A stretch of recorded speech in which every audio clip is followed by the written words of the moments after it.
Tribuners bukan cuma penumpang, tarif feri bagi kendaraan bermotor juga ikut naik. Kenaikan tarif kapal feri yang dikelola Angkutan Sungai, Danau, dan Penyeberangan ASDP Ambon tidak hanya berlaku bagi penumpang. General Manager ASDP Ambon Anton Murdianto mengkonfirmasi kenaikan tarif juga berlaku untuk kendaraan semua golongan. Kenaikan tersebut berdasarkan Peraturan Menteri Perhubungan Nomor 842 Tahun 2018. Menurut Murdianto, kenaikan tarif ini diperlukan karena sudah bertahan sejak tahun 2019 lalu. Meski begitu, dia mengaku perbedaan tarif lama dan baru tidak terlalu besar.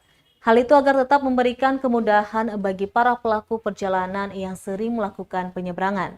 Sementara kenaikan tarif penyeberangan feri tersebut akan mulai diberlakukan pada Senin 14 Maret 2022 pekan depan.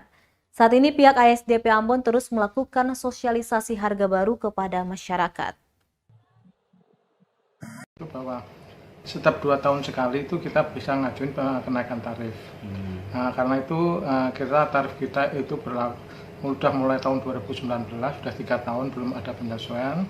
Maka untuk tahun 2022 ini kita mengusulkan untuk penyesuaian tarif dan alhamdulillah sudah dapat rekomendasi dari Perhubungan Darat, Kementerian Perhubungan, sehingga nantinya pada tanggal 14 Maret 2022 kita akan melakukan penyesuaian tarif.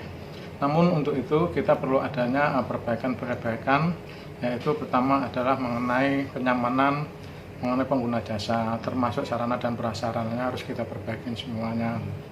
Dan juga program kita adalah salah satunya adalah mengenai etiketing. Etiketing itu adalah pelaksanaan pembelian tiket melalui non tunai. Terima kasih sudah nonton. Jangan lupa like, subscribe, dan share ya.